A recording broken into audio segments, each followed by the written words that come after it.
You want the truth, the whole truth, and nothing but the truth? You can't handle the truth! Well, we're giving you the Michigan Sports Truth, the show that reveals facts, truth, research, and statistics and never messes around. We lay down the entire truth about everything regarding your Detroit and Michigan sports teams, no matter if it's good or bad. No junk, no entertainment, no homerism, no coddling, no pop culture, no opinions, no shilling, and no fluff. Head over to our website at MichiganSportsTruth.com, follow us on Twitter at Michigan_Truth, and like our Facebook page, The Michigan Sports Truth.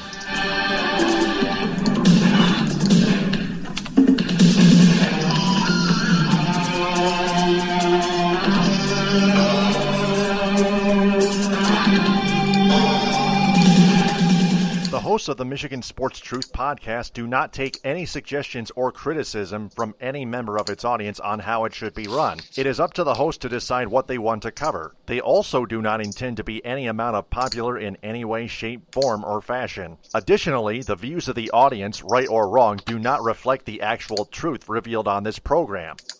And welcome to episode 318 of the Week in Review edition on Spreaker, SoundCloud, iHeartRadio, and Apple Podcasts via iTunes. Taylor Phillips along with Buck Geno. Follow me on Twitter at DT2Phillips and follow Buck Geno on Twitter at BuckGeno III. 3 I's for Roman numerals. Got a lot to talk about, Buck.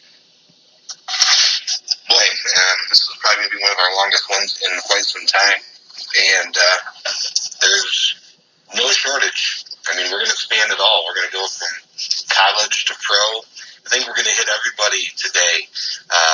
Outside of basketball for college basketball, not really Michigan college basketball we'll talk about, but I think Michigan State basketball is going to be the only major program we don't talk about today. So lots to come. Oh, yeah. Unfortunately for those Spartans men's basketball team for Tom Izzo, we will not cover them, but there's still a lot of others that we will cover, and the Detroit Lions are the first team to cover, so let's get to them. Touchdown, Detroit Lions!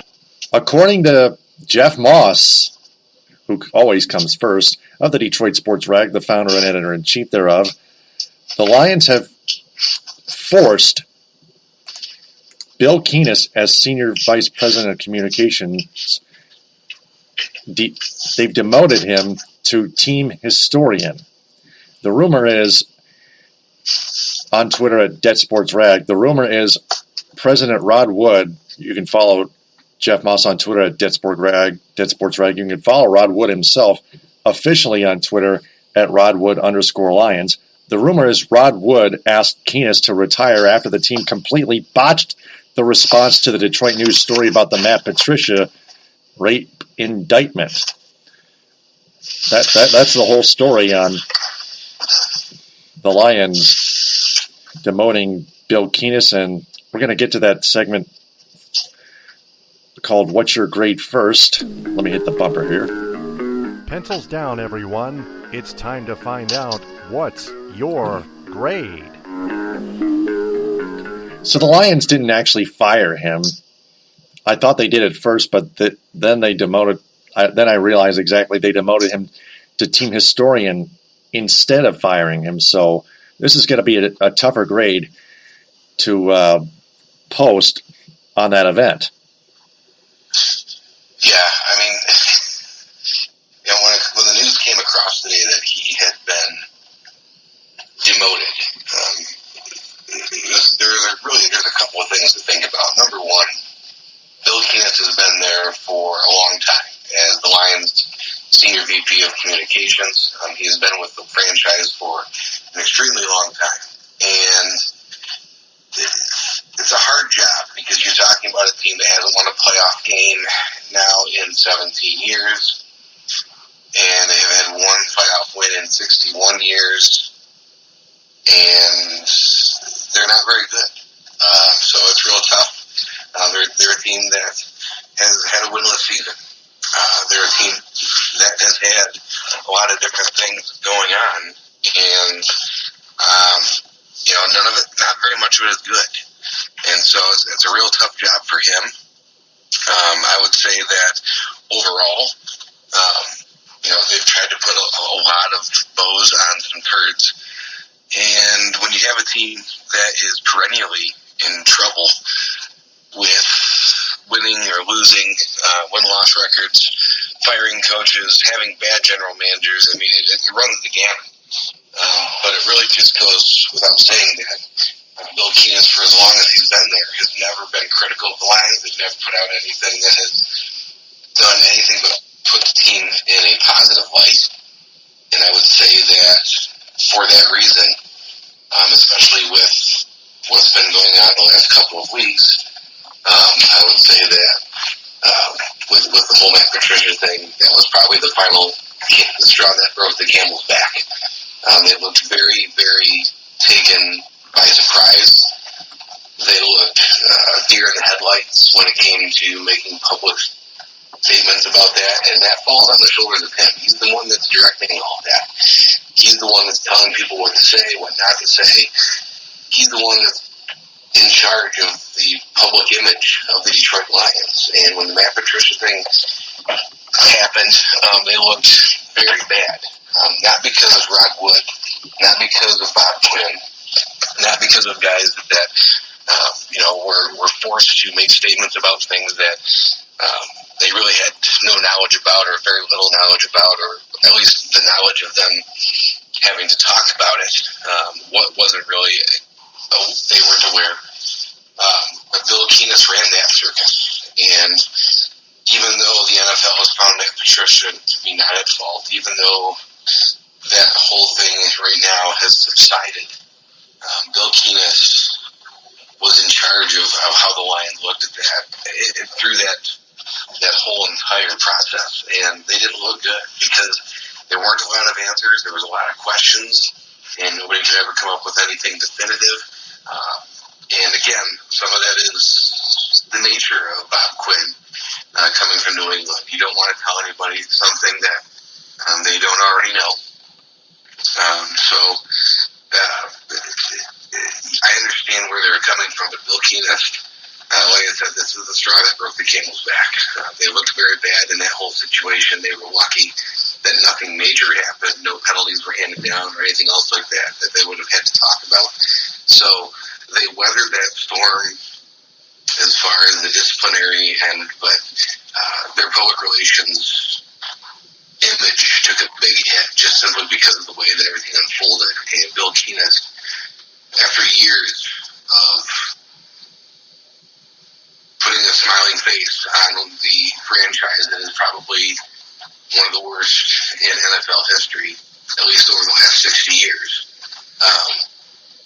he finally has shown the door. And I think that this is just another step in Bob Quinn flexing his muscles, putting in his own people, and finding an excuse to do it. I don't think that Bob Quinn wants anybody from that regime in that Lions executive office, but he has to find a way to be able to get him out. He can't just go to Mark Firestone Ford and say, hey, I don't want this person here. Especially somebody like Bill Keenist, who is overly loyal to the organization. You have to really be able to point at something in this Matt Patricia situation with how the Lions looked in the national media. That was a very easy thing to point to, and they ended up demoting him to team historian, which is kind of like saying, we're not firing you because we can't, but we're going to give you a job that literally nobody can screw up. So that's what they've done, is they've literally put him out to pasture, and I'm assuming, I would hopefully assume that he is not receiving the same salary that he is, or that he was as a senior VP of communications. And they're basically making a change so that they can get somebody in there that they are comfortable with, they're comfortable working with, and that they are is much more in tune with than Bill Keenist, who, like I said, will put lipstick on a pig for that franchise and has been loyal to many folks. And I think this was the last time that Bob Quinn, Rod Wood, and the rest of the franchise could weather that type of storm, because when you have things hitting as big as the Matt Patricia scandal, you can't look like you got caught with your pants down, and that's exactly what happened to the Lions. So we'll talk about this a little bit more in the grading section, but this is not something that came as a surprise. This is the grading segment. Yeah, I mean, this is something that, for me, I I would say that this is going to receive an A grade because you had to get rid of this guy. There's so many things that have gone wrong over the years with the Lions, and the perception of their franchise has been augmented by the fact that Bill Keenist has directed basically a propaganda program for the last however many years. No matter what happens, it's always good in Detroit. Yeah, they can't win a playoff game. They can't win a division title. They can't do anything right. But somehow, amazingly enough, everybody in Allen Park is doing the best job they can, and they should expect to, be good anytime now. And a lot of what the public perceives the Lions to be stems from this blind loyalty that Bill Keenist has had. And the after effects of that have been literally, I'm not going to say the lie, but boy, they stretched the truth so far that almost anybody can see right through it. So I'm going to give this an A because they needed to find somebody that will give the perception to the public that they are in a business. This is not a fun time. This is not something that this is for the Ford family. This has always been viewed as a secondary thing with them. It's never been something that they really, really care about. And I don't think that it's fair to the Ford family, but that's what the image is that has been put forth because Bill Keenist controls all of the things that go out. And those are the things that have always been presented. So I think that they're going to need to show that this team now with Bob Quinn fully at the helm, Rod Wood in place, all the guys that they're wanting in place now, the Lions have just really taken a big step in transforming what their franchise is going to be presented as because they've gotten rid of the guy that's most responsible for how everybody outside of Allen Park views that franchise. Yeah, absolutely. And credit goes to Jeff Moss of the Detroit Sports Rag. You can follow Jeff Moss on Twitter at JeffMossDSR, at Det Sports Rag. Jeff Moss DSR is still suspended at least temporarily, but you can follow his backup account at Det Sports Rag, which he is still using. He's still been using for a few months, but full 100% credit goes to him for breaking the news first, right before Justin Rogers even followed up on it, and Jeff Moss had to go after him, understandably, as well as some of the fans that have been bashing him, Jeff Moss.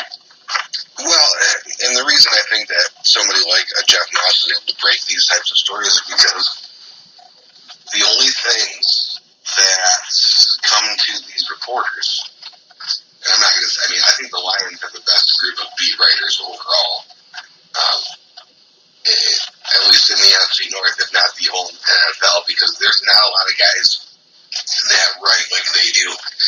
They've watched the team, Kyle Meinke, Justin Rogers, Dave Burkett, a lot of these guys that write on the Lions beat,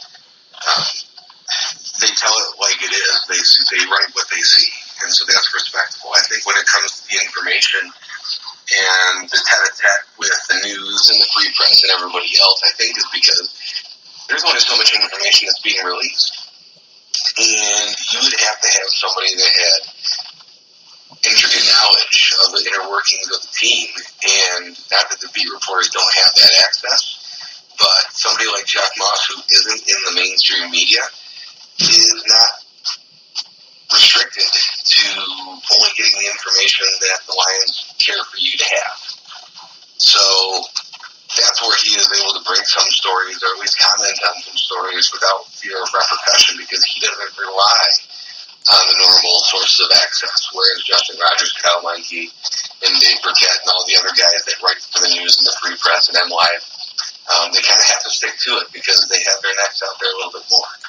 And they can't just come out with something because they hear it from somebody else. And sometimes that's good, and sometimes that's not so good. And today, I think, is one of those examples of why it may not be so good, because you might miss something. But going on sources that are very tenuous at best, for those guys, that's not something that they care to do. So I understand where people are coming from, because they say, well, why didn't the beat writers expose this? How did Jeff Moss, who's the guy who runs the website as his hobby, how does he know this stuff? Well, because even though he carefully vets his sources before he throws things out there, his sources are going to be a lot different, or at least they're going to be put under a different scrutiny than the guys that are writing on the beat that have to do this every day, because they're going to have to go back into a press conference. They're going to have to be at Allen Park almost every day, and they're the ones that have to answer those questions. So, doubling back on sources that may not seem as promising to a person that is seeing the team every day, that is quite, and that's something that is explainable.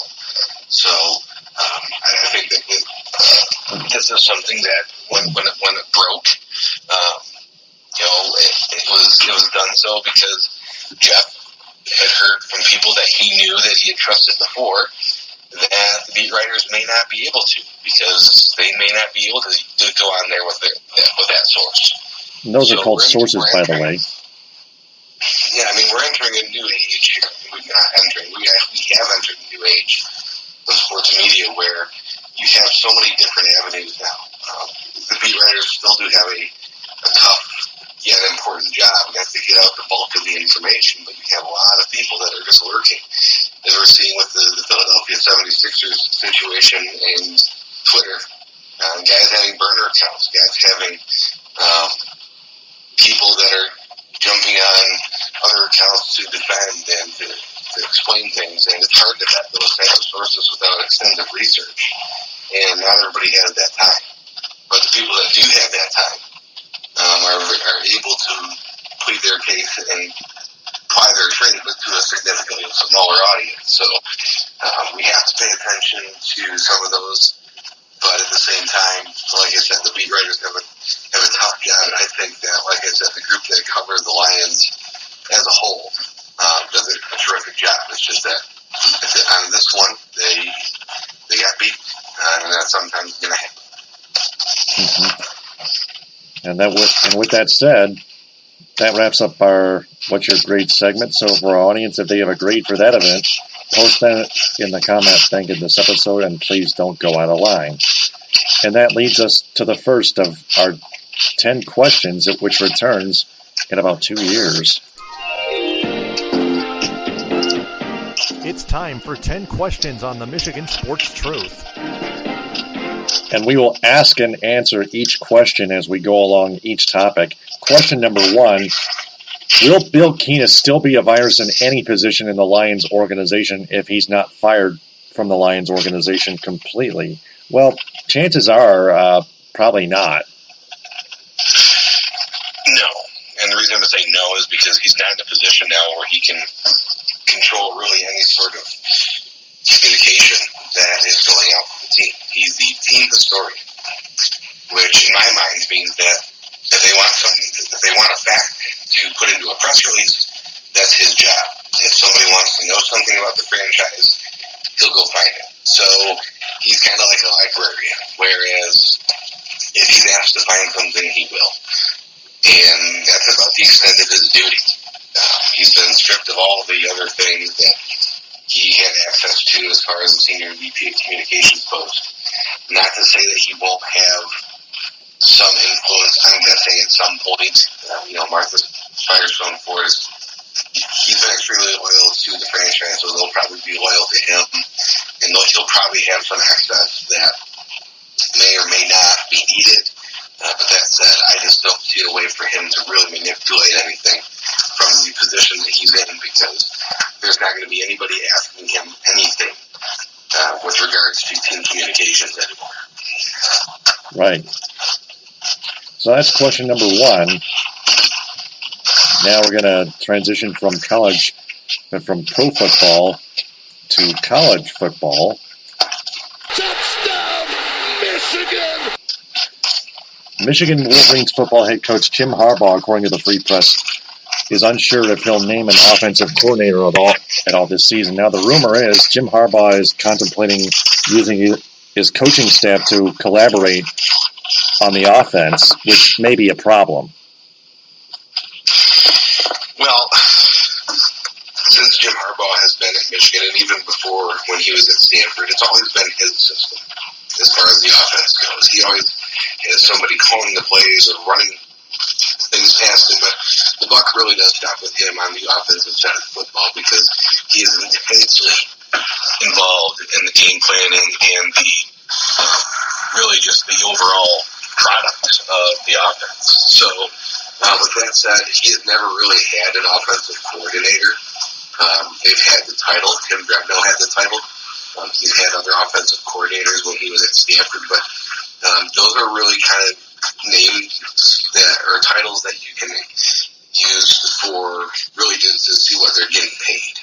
And so if he wants to give somebody a little bit more money, he turns to the offensive coordinator. But just know that even with Tim Drevno being the offensive coordinator before he left, that did not mean that Jim Harbaugh didn't have a hand in the offense. It was actually quite the opposite.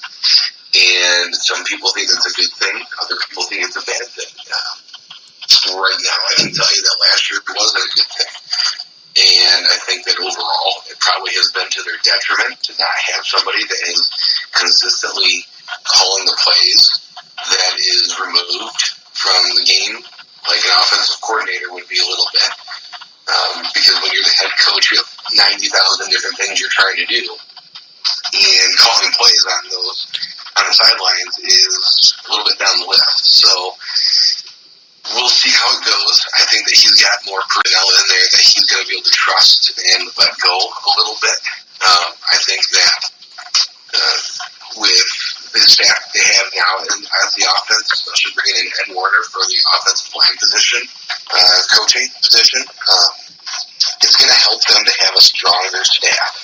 Because I think that Harbaugh filled it with guys he was comfortable with, guys that he knew, and that was fine when you were in the Pac-10 and didn't have nearly as much to plan for.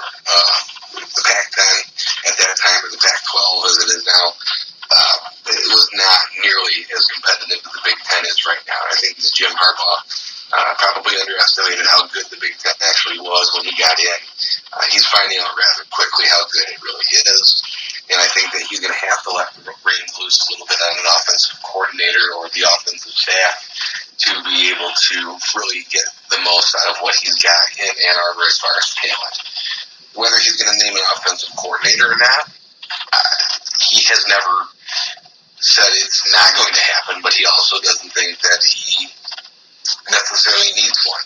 And that's question number 2. Next question. Yeah, I mean, I think sometimes... Will the Michigan Wolverines team or program find an offensive coordinator at all this season?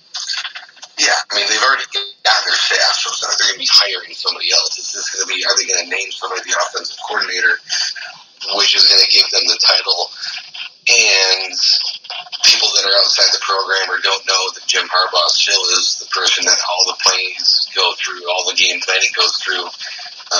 They can direct their ire at that person a little bit more, but I don't think they're going to name an offensive coordinator simply because, like I said, Tim Drevno had the title, but Jim Harbaugh simply did not let him just do his job by himself. He was intensely involved in the process, and I think that over time last year, he probably got too involved trying to fix things instead of trusting his staff.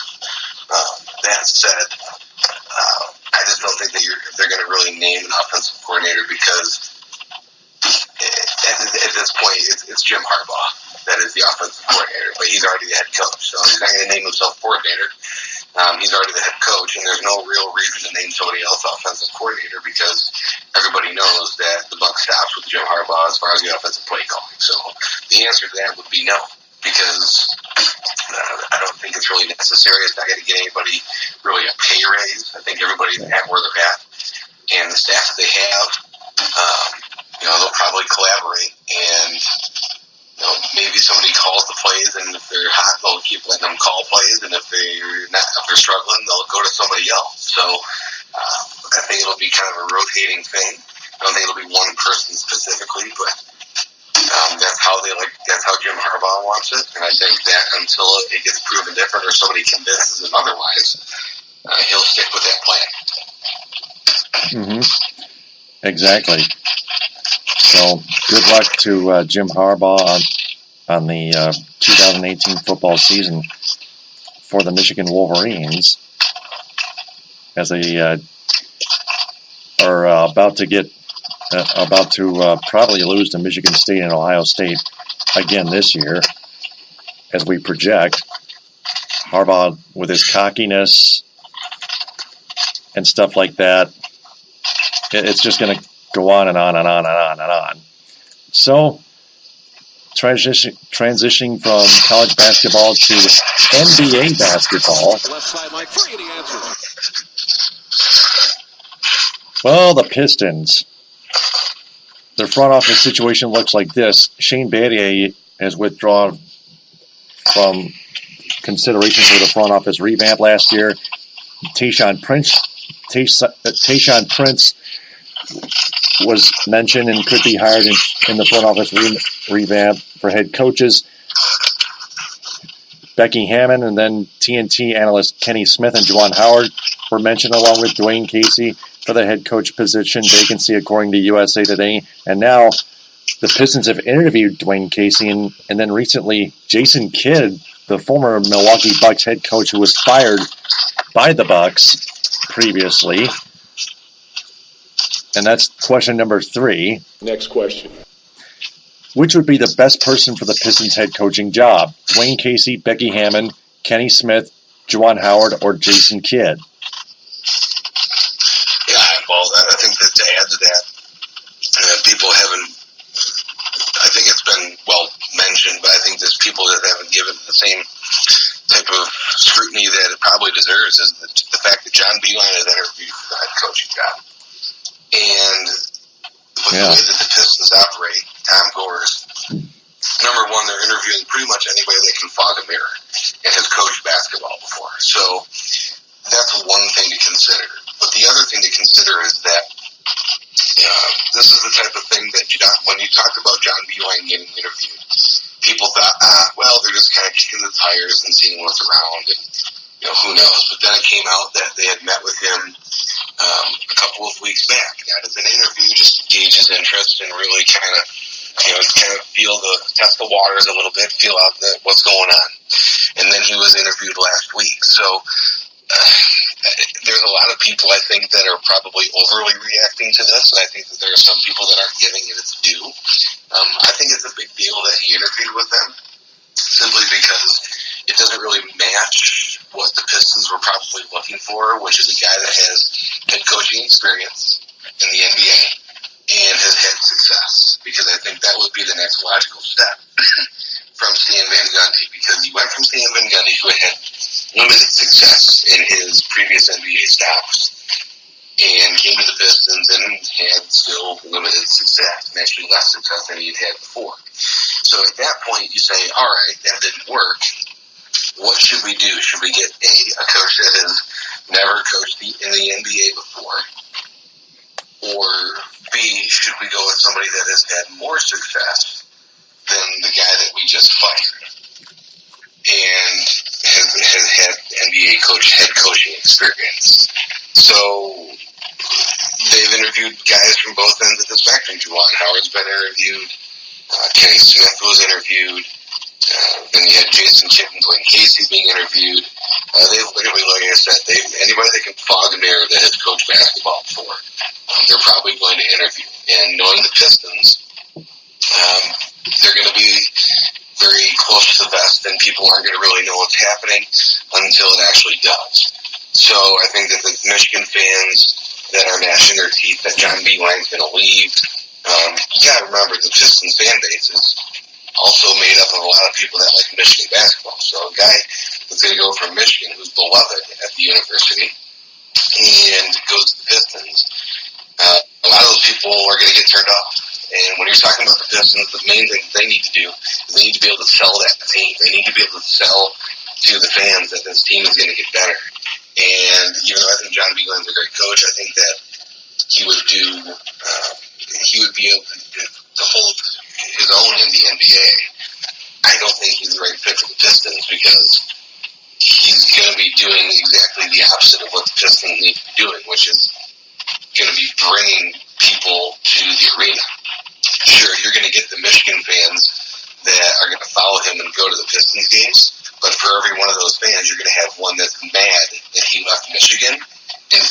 to go. And so is that going to be enough of a wash that it's really going to make a lot of sense to bring him on board?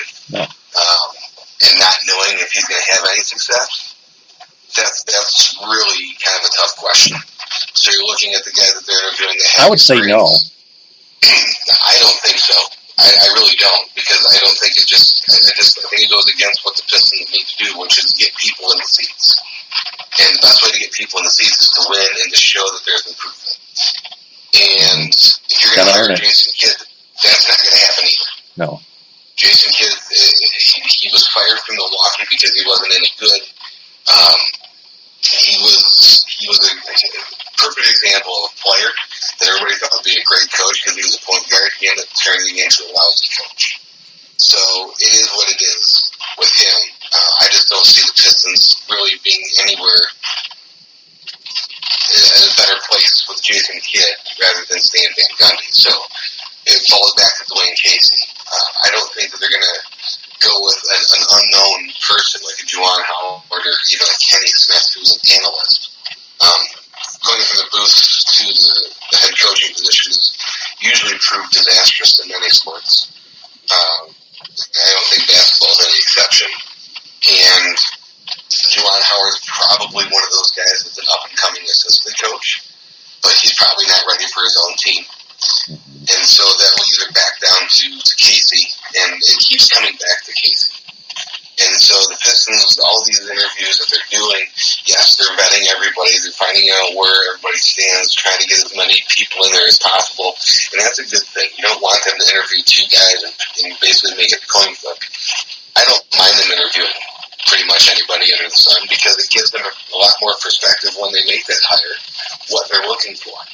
So I don't have a problem with it. But when you analyze this, it all bounces back to Dwayne Casey as the best candidate that they can possibly hire. There's only two jobs that are open in the NBA. One of them is Toronto, and they're probably going to hire Jerry Stackhouse. And they just fired Dwayne Casey, so he isn't going there. And the only other job that's still open right now is Detroit. So when you look at the guys that are available and the guys that can be hired, Dwayne Casey keeps coming up as it makes the most sense. So I would say the Pistons are going to be better off hiring Dwayne Casey simply because he's the best fit for the job. He's going to show the fans that the Pistons are serious about contending because Dwayne Casey is the reigning NBA head coach of the year. Now, I know they got bounced by the Cleveland Cavaliers, but there's a whole lot of other teams that are getting bounced by the Cleveland Cavaliers. And you have a lot of good coaches like Brad Stevens, whose teams lost to the Cleveland Cavaliers. So, that said, you can't really use that against him because that's the same thing that's happened to everybody for the last 4 years. But Dwayne Casey, I can't see him making the Pistons any worse. Their roster is not good. There's a lot of maneuvering to be done, but if there's somebody that can do that, he can take an imperfect roster and make it out of something. That's Dwayne Casey. He did it in Toronto. And then Masai Ujiri, the owner, came in and made it right and got guys in there that people wanted to see and that could play some basketball. And then they turned that roster around. So I think that Dwayne Casey is really the only logical choice. Now, does that mean he's going to get hired? No, but when you keep bouncing around all these other names, it all comes back to, all right, let's put him against everybody else and do a pro-con list. And when you start doing that, Dwayne Casey leads the field. So my answer is still going to be Dwayne Casey. It was Dwayne Casey the moment he got fired from Toronto, and it's going to be Dwayne Casey until they figure out who the head coach is going to be. Exactly. Even Becky Hammond wouldn't be ready either because she's coming off an assistant job too. Yeah, with Becky Hammond, I don't think I've been on record. I don't mind her. I think that she'd be a great hire. I think that you got to get your first head coaching job somewhere. The Pistons aren't necessarily the worst place to get it, but until Dwayne Casey was fired, she was probably right up there, and then Dwayne Casey became available. Well, you've got a guy who was the reigning NBA head coach of the year, and now you have somebody that is going into their first job. You've seen what Dwayne Casey has been able to do against everybody but the Cavaliers. Yeah. I mean, it makes sense. I mean, like I said, if they hired Becky Hammond, I wouldn't be mad at all. I think that'd be great.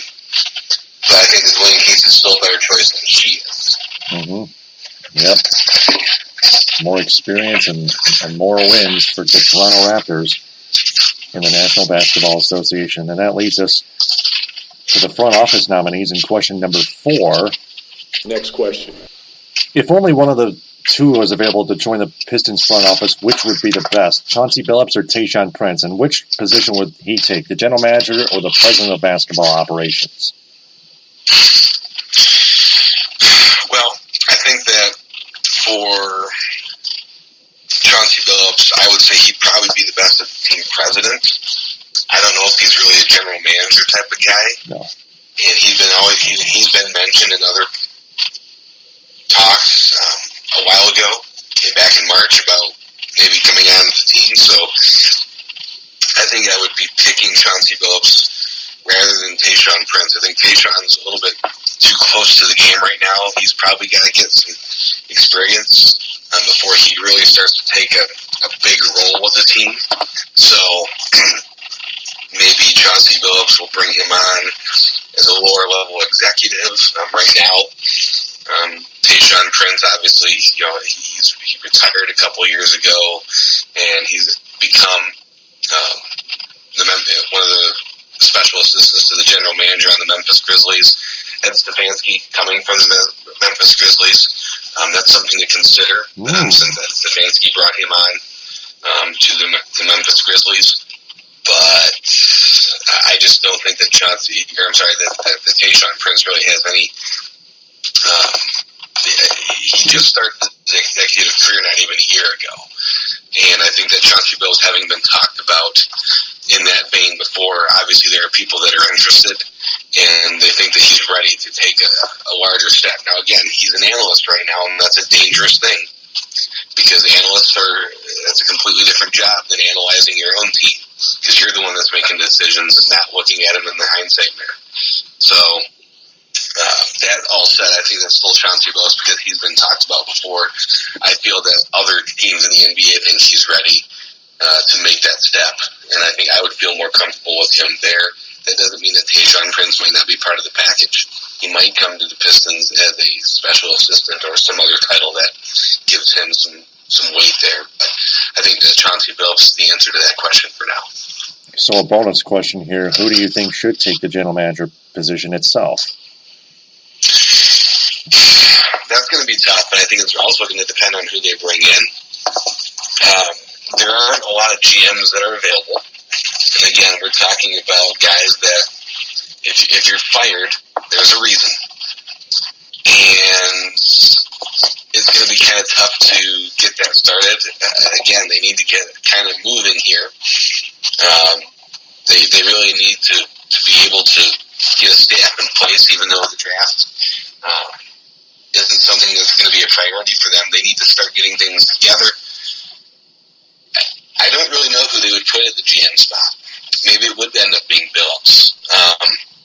There's a lot of people that have to fill a lot of spots, and they have to do it relatively quickly. So I think that if they hire somebody to be the team president, that's going to directly affect who's going to be hired as the GM and possibly even the head coach. So it's really tough to tell right now, because if they hire somebody that has had experience and put them in that position, or is that Stefanski going to make that decision for the new person?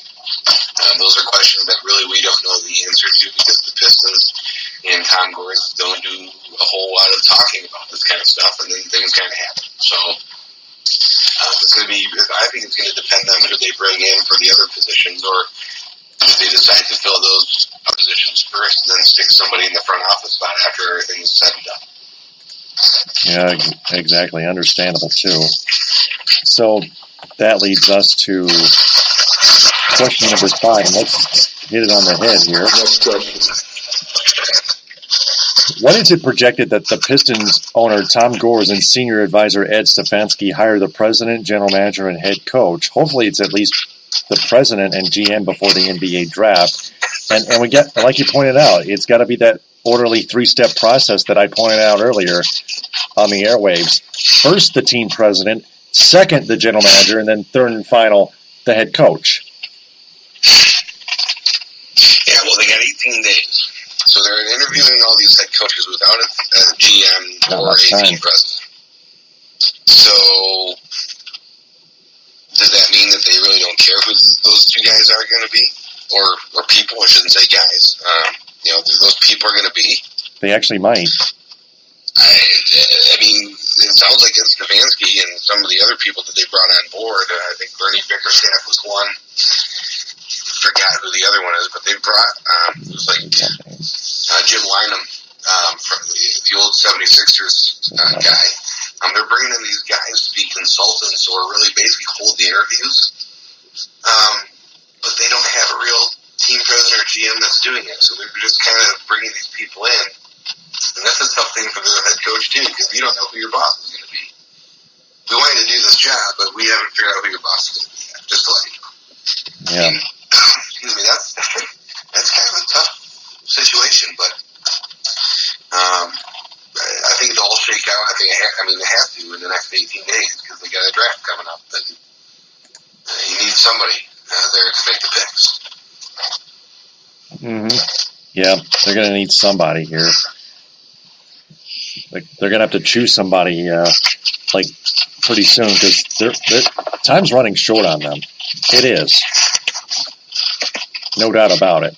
So, now we transition from the Pistons to the Tigers. That one is long gone. Tigers take 3 of 4 against the Angels, and then they take 2 of 3 against the Toronto Blue Jays, but they lose the finale 8-4, thankfully. They fell behind 8-1. They're still second place in the AL Comedy Central at 28-31, 2.5 back of the Cleveland Indians, who are 30-28.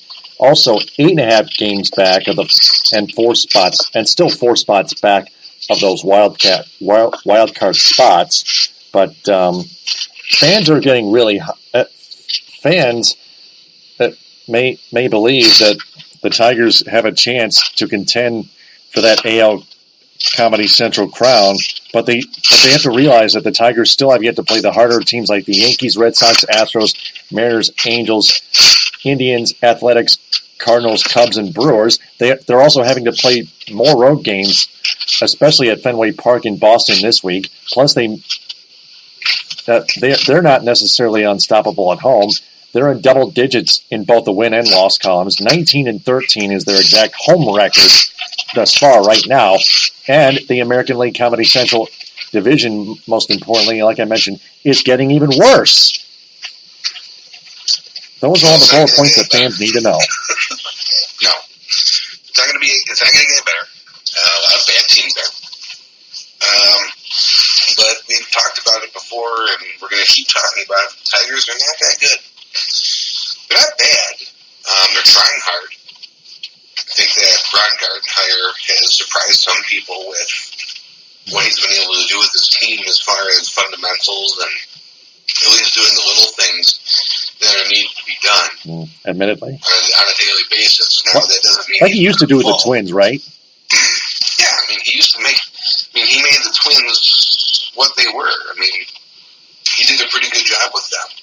Obviously, they would play teams that either had more talent or had the ability to spend a lot more, and then they would lose. But Ron Gardenhire has always been a guy that has been able to maximize what he's got at hand. Now, that said, that doesn't mean the Tigers are perfect. It doesn't mean that Ron Gardenhire should win AL Coach of the Year or Manager of the Year. Doesn't mean the Tigers are good either. Better than expected, but I think that water will, it'll find its level. Yeah. I think that the Tigers will probably start to slump at some point when they start playing some of these good teams, and the record will suffer. Not only slump, but getting beaten the hell out of them. Probably. There's probably not going to be a lot of good days here in the next month or so. That said, the farther they get out, the more motivation they'll have to make some trades at the July 31st deadline. It'll be very interesting to see what they do at that time, because you're going to have guys like Michael Fulmer, who were mentioned in trade rumors last year. Jose Iglesias, if he's got any value, if he gets healthy. Basically anybody that has value, just like they did last year, they're going to have to get rid of, because they're not going to contend. And you have to decide if the guys that they're going to get rid of are going to be still around when you get good again. Michael Fulmer is obviously the hardest decision, because if you think this rebuild is going to go better than expected, he'll still be under team control when they get better, or at least start to contend in 2 years. But if you think it's going to be more of a 4 to 5 year process before you're starting to be back at the top again, you may have to let him go and see what he can be able to get you, because he's not going to be around for when you are being good again, or you're going to have to pay him an exorbitant amount of money to stay around for those first couple of years when he's not under team control, he's into his free agency period, and you're going to have to hope that you are good at that time. So I think that this is going to be an interesting time for the Tigers, but overall, we expect them to not be good. They're not. We Right. didn't expect them to be. But fans only care about the rally goose, which is stupid to me.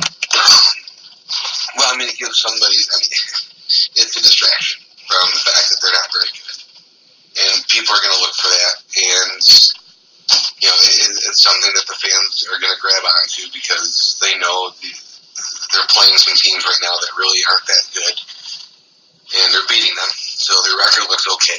The AL Central is a joke, so they look at the standings and say, "Hey, they're not that far back." These are kind of smoke and mirror things right now for the Tigers, because this is about as good as they're going to be. I don't think they can get much better when it comes to their roster, and they're certainly not going to be adding anybody. So this is about as good as you can expect, and there are going to be a lot of teams that are going to get a lot better over the season. So, like I said, I think that they're still going to lose 90-plus games. I still think they're not going to be very good, especially after the trade deadline, when they get rid of anything that they have that is of value to somebody else, so they can use that for draft collateral or to fill up the minor leagues. So, this is going to be a process, and I think that the fans that are enjoying the ride, or at least the limited success they've had, it's allowed, but also, why would you want them to be better? The point of rebuilding is to be bad, and then be good again. That's what a rebuild does, is you are bad for a while, and then all of a sudden you get some draft picks, like Casey Mize, and then in a couple of years, holy crap, you're good again. That's how it happens. If you can weather the storm through the rebuild, and I know a lot of Tiger fans are probably gun-shy, because the older you are, a guy like me who's 38, you remember those mid-90s Tigers after the core of that 84 World Series championship team was finally gone. And you thought, we're just going to rebuild. Well, that rebuild took like 15 years, and it had a lot of hiccups in the middle. So you kind of got turned off and thought maybe that those things actually didn't happen again, and then they finally were able to get it turned around. It took, like I said, it took them almost 15, 20 years to rebuild that thing before they finally got a core back in there that could compete. So, and a lot of people are scared, but I think that they've got the right idea. They're not doing the same things mistake-wise that they did 25 years ago, which is, signing anybody with a pulse, making stupid draft pick decisions at the top. They're doing the right things, and I think that this is something that is not going to happen overnight, but I think that they've got the plan, and as long as they stick to the plan, they should be coming out of it all right. And that said, don't get so excited because they're in second place, because, like I said, this is about as good as they're going to be. They're not going to get much better, which means that they're probably going to get worse, which means more losses, which means that unless the Cleveland Indians decide to just stop winning baseball games for a month, the Tigers aren't going to be really in contention to do anything. Right, and also keep in mind, the more losses, the more money Chris Ilitch loses to make him sell the team even faster, along with the Red Wings, unless it only has to do with tax issues. According to Jeff Moss's report from last year, which I keep mentioning out there on the airwaves, that Kelly Ilitch whispering to friends that the Tigers and Red Wings will be sold. And it makes sense. It doesn't seem like like they're interested in sinking a lot of capital into the team, which can only mean one thing, and that would be probably looking to get rid of that asset. But for now, we'll just see where they go with the dual rebuild, because both of those teams right now, the Tigers and the Red Wings, are in the midst of probably some of the most important rebuilds that they've undertaken in 30 years. Yep, and we'll get to the Red Wings in a few moments, but there's still a lot more Tigers talk to come before that. But let's get to question number 6. Next question. Are fans getting too high about how close the Tigers are in the American League Comedy Central Division race, especially with the dumb rally goose? I'd like to think so. I mean, if you want to say they're getting too high thinking they're going to do something, then yes. If you're talking about enjoying themselves for what they've got, which is a team exceeding expectations by a little bit, that's harmless stuff. But if you really are deluding yourself into believing that they could contend right now, then yes, maybe you're in the wrong business of being a fan right now. Because if you're paying attention to anything, you know that the Tigers are not a team that can sustain this type of pace. And they're below 500 right now. That's even the crazier thing. People look at the standing and they get fooled because they're in second place. Well, that's great, but the team that's in first place is barely keeping their head above water, and everybody below the Tigers is a dumpster fire. So, what are you second place of? Not much. So, it's probably the worst division in baseball when it gets all said and done this year. And it's nice to be a second right now, but this is like I said before, I'll keep saying it, this is as good as they're going to be. They can't get much better. They're probably going to get much worse. So, if you like the Rally Goose because it's entertainment, good enough. If it's making you delude yourself into thinking the Tigers actually have a chance to contend for something this year, seek help. Yeah, absolutely. Yeah, especially we don't want that stupid goose on our podcast. So get that crap out of here.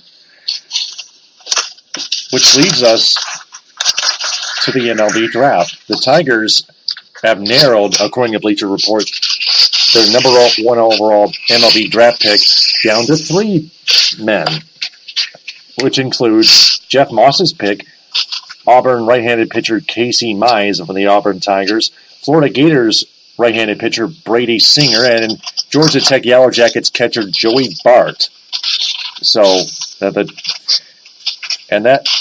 leads us to question number 6. Question number 7, rather. That one is one. Next question. What are the updated percentage chances the Tigers draft Casey Mize? Well, if you had to boil it down, I think it's probably 70, 20, and 10. I think that they're probably leaning heavily towards Mize. Mm-hmm. They're still keeping an eye on Brady Singer, who last year, before any of the college baseball season had started this season, a lot of people were very high on Brady Singer, and actually he was being mentioned as the Tigers were stumbling their way to a last place finish in a first overall draft pick. He was being mentioned as a very probable pick by the Tigers in this year's draft. And then as the college baseball season started up, Casey Mize started to move the needle on the radar even before the season started, really. And then overtook Singer. Singer has had a little bit of a tough time this year with some minor injuries. And even though he's pitched well, it's just one of those things where if he's getting dinged up in college, it isn't going to get that much better in the pros. So that puts a big red flag up for me that if he's having problems in college with hamstrings and other things, maybe that's not somebody you want to spend your first overall pick on. Whereas Mize has had a clean injury history to date. And I think that is probably the safer pick. That said, it's really hard to say because the MLB draft, like many others, is such a crapshoot. Everybody's putting their analysis in, but when it boils right down to it, I think the Tigers are probably leaning heavily towards Mize with the way that he's pitched this year. Brady Singer would probably be second, and then Joey Bart, the catcher from Georgia Tech, the lone position player that people think the Tigers would have a chance of drafting. And he is probably third at 10% or less. Because, I just don't think taking a catcher as a top overall pick, it seems safer.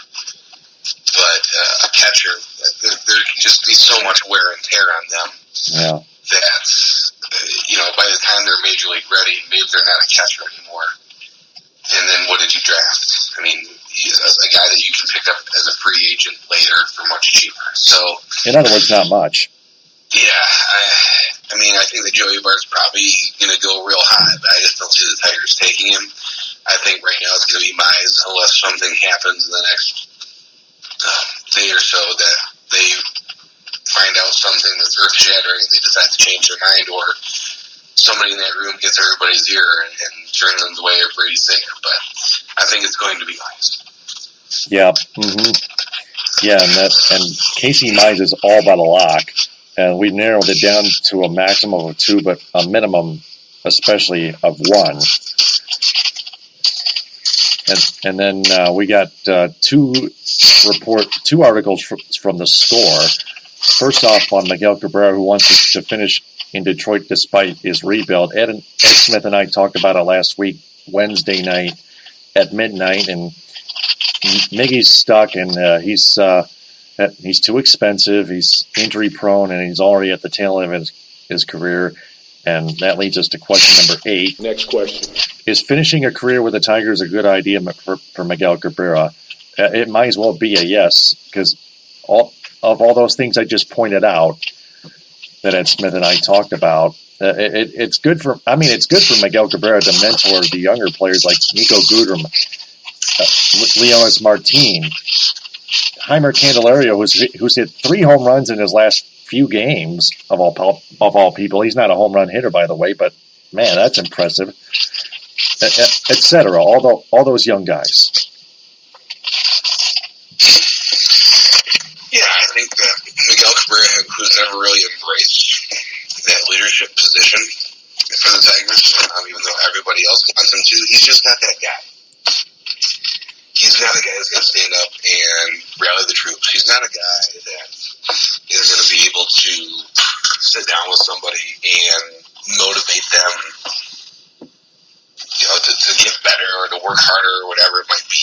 I think part of the reason for that is because the game of baseball, I don't want to say it's come easy to Miguel Cabrera because he's put in a lot of hard work over his career, but he's obviously one of the most talented baseball players of this generation. And it's hard to explain to somebody how to do that. There's a lot of natural talent there that you can't teach. That would be like having LeBron James tell somebody, hey, how did you get to be so good? I was born, and I'm 6'9", built like an NFL tight end, and have all these skills and physical attributes that you can't get in a gym. And I think that, to some degree, Miguel Cabrera faces the same thing. He's got a great batting eye. He's got a lot of raw strength. He's got great hand-eye coordination. There's a lot of things that you can train, but there are people that are just born to do certain things, and one of those things for Miguel Cabrera is hit baseballs. And yes, he has slumps. Injuries have sapped him of his strength, but the guy still can hit the ball. And it's hard for him to go explain to somebody how to do that when he's had this natural talent ever since he was a young kid. Now, that doesn't mean he doesn't work hard. That doesn't mean he doesn't try to get better. But guys that are born with natural ability, it's hard to explain that to somebody else that doesn't. You can't. It's just, there's not really a possible way. And I think that that's part of Miguel Cabrera's problem when people want him to mentor young players. I mean, he can give them some pointers with his checkered past as far as off the field. Maybe the team might not want them to be bending his ear and finding out what he likes to do off the field. And then on the field, like I said, it's hard for him to explain how he just was born to be a great hitter. So I think for people to say that he needs to be a mentor, that's stretching the point a little bit, because there's not a lot that he can tell them as far as playing and or off the field stuff that they may not hear from somebody else. So I think that people kind of hold that against him a little bit too much sometimes in evaluating him. But that said, that doesn't mean he's not an important part of the clubhouse. So saying all that stuff, that doesn't mean that he can't be there, that he can't encourage guys. And I think that's really all they're looking for him to do. I don't think they're looking to him to be the sage old man in the clubhouse that everybody comes to for advice. But at the same time, at least show some professional pride. Get excited about the game, or at least come to the ballpark prepared to play your best. And I think that's what they're asking him to do right now. And so far, the reports have been that he's been doing that. So I really think that that's probably the edge of his effectiveness. And so far, even though he was hurt, I think he's made a concerted effort to at least present himself that way this year and do the best that he can. And to your point, we got a bonus. I have a bonus question, a follow-up question. Does Miguel Cabrera now only care about himself? Well, I mean, at this point in his career, he's got one World Series title For the Marlins. back in 06. And I'm sorry, 03. Yeah, thank you. He's had 2 other World Series appearances. He's come up empty both times. And he's now playing for a team that is considered to be farther away from contending than a lot of other teams. So he's at the end of his career. Maybe he wants to play for a winner. I wouldn't begrudge him that fact, but he signed a big contract thinking that he was going to finish Detroit. And of course, when he signed that contract, they were at the height of their power. I mean, they were a very good baseball team. Fast forward to now, they're not. I don't think that he expected them to be as bad as they were last year and this year. I don't think, obviously, with the injuries that he's had, he expected himself to be in the condition he was. But that said, he signed the contract, so he's kind of stuck where he's at. The Tigers would have to eat a significant portion of his salary just to be able to move him. It's going to be real difficult, and part of that was brought on by himself. Obviously, it's not just his fault that he signed a contract, but,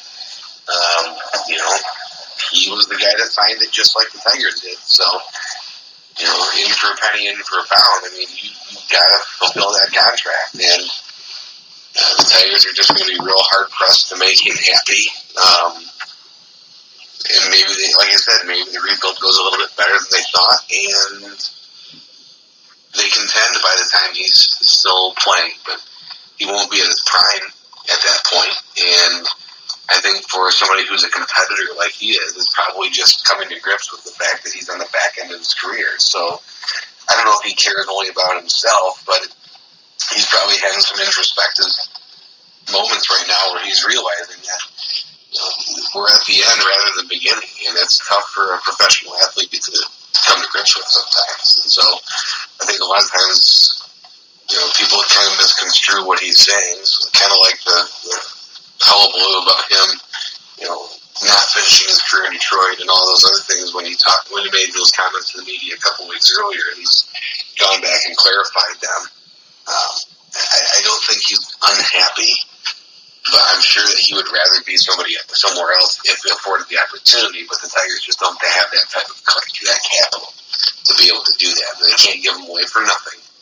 So I think it's just kind of a situation where he's going to do the best he can. And if the opportunity came where they could move him and the team was willing to make it work, I think the Tigers would very much do so. Not only to help themselves, but out of respect to him. Exactly. So, got one other article from the Score to talk about. Former Tigers starting pitcher Justin Verlander thought his career would end with Detroit in 2014 because of his core muscle surgery. But now in Houston, he plans to pitch until he's 45. He's becoming greater than ever. He won a World Series championship with the Houston Astros last year. Finally, his first World Series ring. He never won any in Detroit. He's having a better time in Houston than he is in Detroit. And this is not a hot take. This is clear evidence. Yeah, it's not real hard to find that out. I read a little bit of that article, and when I started to read it, obviously I finished it, but I got a little bit into it. It was kind of surprising because I don't think really people knew how serious that injury was when it happened. You're talking about as a pitcher, really any sort of athlete. Let's go to that first. Your core muscle. I used to have core muscles. I'm 38 now. They're still there. I can't see them, but I know they're there. But when you're talking about world-class athletes, you're using those on a consistent basis. And for a pitcher, you're delivering the ball, and that is a huge part of Justin Verlander's delivery is his core strength. And when he had that injury and tried to play through it at first, it was obvious that he had lost his effectiveness. And back then, people didn't really know how serious it was. They thought maybe he's got a strained abdominal or something else is going on. But when he had to have surgery to correct the issue, and he really didn't know if he'd come back to the game, I think that people didn't really realize the magnitude of that injury and how very nearly it ended his career because he didn't know if he would come back the same pitcher. He didn't know if he'd be able to come back and do the same things he did prior to the surgery. And that's a scary thing for an athlete too, because he knows that he can pitch. He might not be able to. And so that was a real interesting story, but obviously he came back with flying colors and went on to Houston and got his World Series ring. And just to note that the NL Pitcher of the Month for May was Max Scherzer. The American League Pitcher of the Month for May of this year was Justin Verlander. So if you're a Tigers fan and you want to get all excited about the Tigers now, just remember that there are two guys that they have let go or traded that are still at the top of their game 3 or 4 years down the road. Yeah. So, that's all that the fans need to know on Justin Verlander. So, that's Tigers talk, and now we just need one more team to cover, and that's the Red Wings.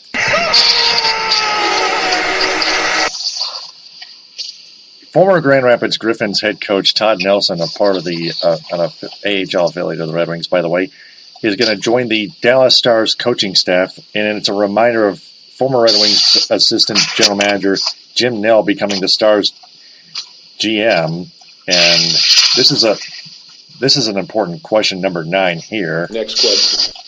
How does Todd Nelson's departure from the Griffins affect the Red Wings farm system?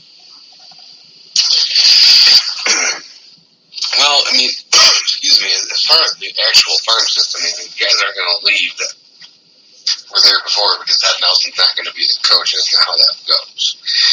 What it's going to do is it's going to have to force them to put somebody in position that is a much more focused developer. I think that Todd Nelson was brought in to not only develop players, but he worked well with players in that league. He was known for his work with Oklahoma City when he was in the Edmonton organization. He's done a lot of good things in the AHL, but obviously he came to a team in the Griffins that was built more towards playing well in the AHL, not necessarily to develop just players and the records be damned, but obviously to go in there and make a name and get them back to the height of the league, which they won the Calder Cup championship last year. This year getting to the first round of the Calder Cup playoffs before getting eliminated. Todd Nelson was brought in for a specific purpose. I think that he's a good teacher. I think that he did his job as it was expected of him. Like I said, I think that he's a very good communicator with the younger players. But obviously he's a winner. And that's why the Griffins brought him on board first and foremost. But now with the Red Wings in the state that they're in, they're going to be looking to bring in somebody that can develop guys and get them in and get them out. Because if they're truly going to attack this rebuild like they say they're going to, they're going to need to have that pipeline from Grand Rapids to Detroit going on full blast. So they're going to need guys that are getting drafted to get sent to Grand Rapids and made into NHL hockey players much sooner than they have been doing in the past. So no more leaving guys down there for 3 to 4 years. It's going to be get them in, get them out for the time being. So it's going to change the farm system in that regard because they haven't been doing that. They've been bringing everybody along very slowly. They're not bringing in impact players that are supposed to be making their bones and getting in, getting out. I mean, Dylan Larkin is the exception to the rule. Everybody else has done their time in Grand Rapids and has been moved up to the Red Wings when the Red Wings saw fit. This is going to change some things. And so if they truly are going to embrace this rebuild, Ken Howland and Chris Illich, and they're going to start funneling in younger players to get guys experience, the coaching Grand Rapids is going to have to be able to develop these guys, number one, and get them ready. And number two, be able to manage an ever-changing roster. And so that's a tough job because when you talk about a hockey market like Grand Rapids and Detroit, people are used to winning. They're not used to teams being bad. And again, when you're talking about the job of an AHL franchise, the job of an AHL franchise is not necessarily to win titles. It is to develop players to go to the next level. That's what all minor leagues are for. Even the Whitecaps, who are a low A affiliate of the Tigers, their job is not to win games. Now, it's a bonus when they win the Midwest League Championship or they have a good record. That's a bonus, but that's not necessarily what the big club is pressing them to do.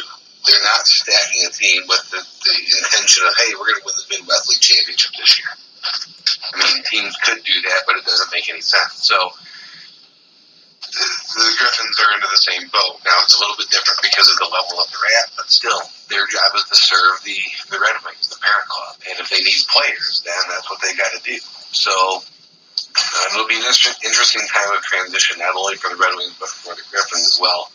I will be interested to see what coaching prospects that they have.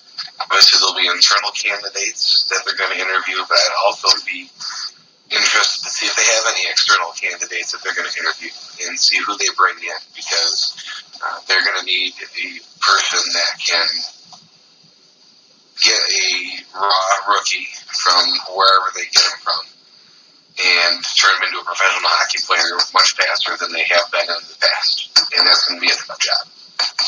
Yeah. Mm-hmm.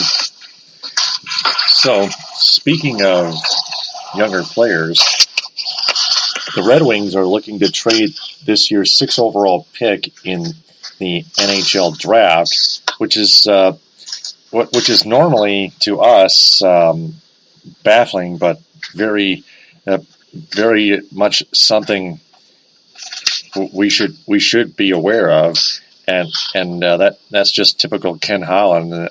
Unless that's too expensive, he's still evidently not a rebuilding GM. And that leads us to question number 10. Yeah.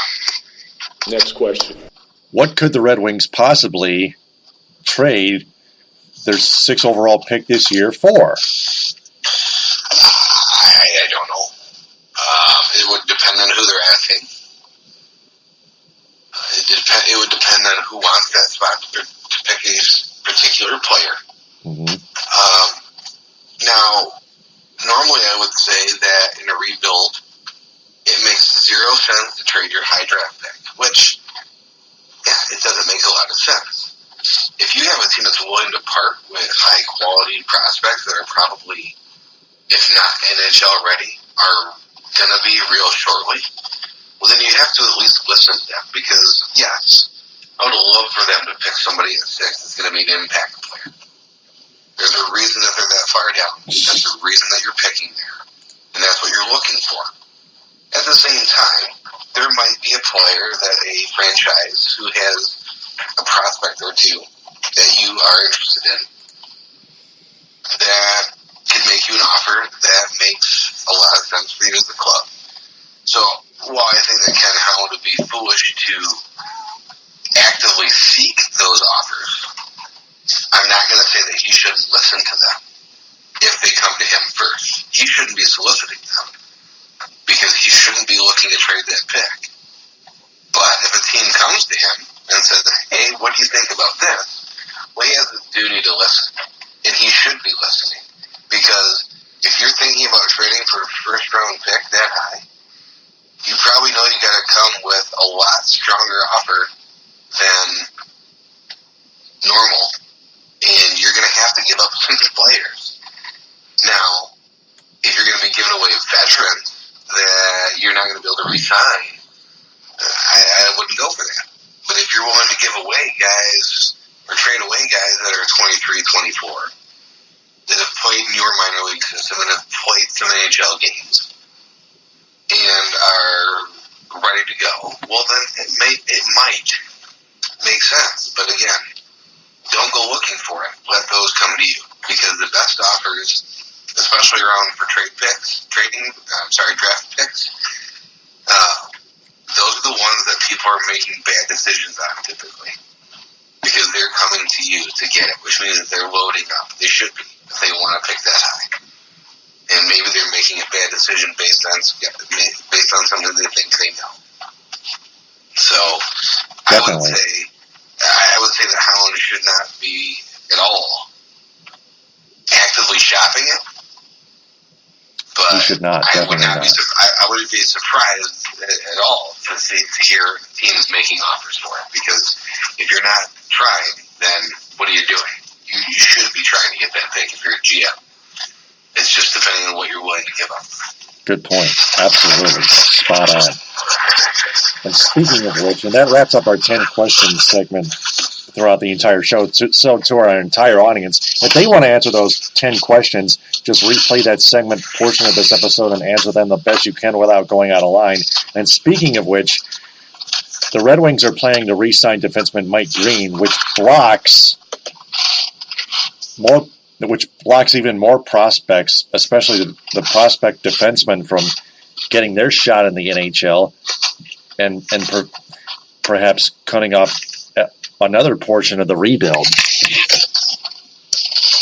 And they're nearing a bridge deal with forward Anthony Mantha.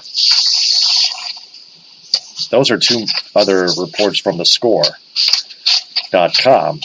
So Anthony Mantha is still young, so he's already part of the rebuild anyway. But Mike Green isn't. He's already a veteran, and the Wings are planning to re-sign him and thus block another prospect defenseman from getting a chance in the NHL. That's typical Ken Howland right there, clearly. Well, that part, yeah. I mean, Mantha, number one, he's going to get a bridge deal. Even though he's had some pretty decent numbers in his initial NHL campaigns, I don't think he's done enough to earn a big, long contract that's going to supersede his free agency period. So he'll get a bridge deal. He'll probably get a nice return, but he's just not done enough overall to get a real big contract. I don't think they should jerk him around like they did with Andreas FSU. I think they should just pay him what they feel is fair, and Mantha obviously is quite valuable to the franchise, so they should pay him as such, but you don't need to overpay a player right now at his stature when he's under relatively control as the NHL free agency equation works. I really don't know what they're working on deal-wise. I think that he's probably on the upper end of the salary spectrum as far as restricted free agents go, but I'm not saying that they should sign him past his restricted free agency period. Past his unrestricted free agency year, and try to sign them to a longer-term deal, because they can do that later and still get good mileage out of him now. So we'll see where that goes. As far as Mike Green, they were talking about re-signing him last year, and even before he got hurt and could not be traded at the deadline, which a lot of people were expecting, including myself. Before he got hurt, they couldn't move him. They were talking about re-signing him even after they traded him. And it does block a prospect. It blocks a guy like a Joe Higgins or Philip Perona from coming up and playing NHL time. But Xavier Ouellet's going to be gone.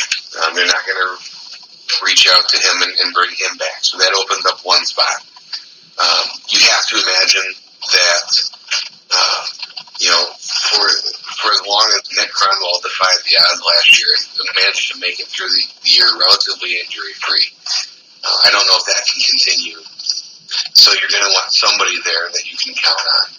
Plus the fact that if they sign Mike Green to a one-year deal, you can try again at the trade deadline and use him as a trade chip. So if they bring back Mike Green on a one-year deal, I won't be mad.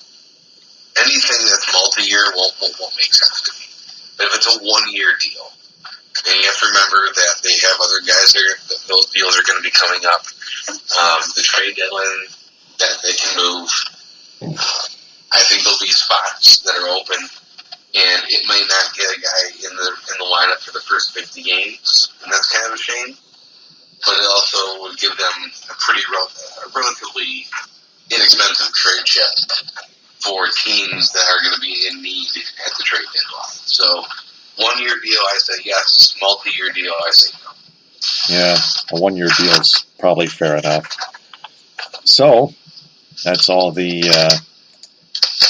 teams that we have covered, and that's all the segments that we have done. And that is episode 318 of the Week in Review. Before we sign off, we want to remind everyone to share this podcast, this episode, and our entire podcast on social media, and have their friends share that as well, because we want to tell them that the Michigan Sports Truth podcast is searching for a wider global audience that is fans of sports, especially our teams in the state of Michigan. So please spread the word about the Michigan Sports Truth podcast on Spreaker, SoundCloud, iHeartRadio, and Apple Podcasts via iTunes. Buck Geno, its Facebook page and its Twitter handle at Michigan_Truth. Buck Geno, thanks for hanging in there. Excellent job, especially on the Griffins Todd Nelson story, and especially on the Bill Keenist story. Again, full credit goes to Jeff Moss, 100% of the Detroit Sports Rag. We will mention him on Facebook, and we will mention him on Twitter as well, with our Twitter account at Michigan_Truth. So talk again next week. Excellent job again. All right, thanks, bud. Yep, absolutely. So, I'm Taylor Phillips. Follow me on Twitter at DT2Phillips, and Buck Geno on Twitter at BuckGeno3, 3 I's for 1 numerals. We'll talk to you next week on episode 319 of the Week in Review. Thanks very much for listening and downloading and sharing TTFN. Ta-ta for now. The hosts of the Michigan Sports Truth podcast do not take any suggestions or criticism from any member of its audience on how it should be run. It is up to the host to decide what they want to cover. They also do not intend to be any amount of popular in any way, shape, form, or fashion. Additionally, the views of the audience, right or wrong, do not reflect the actual truth revealed on this program.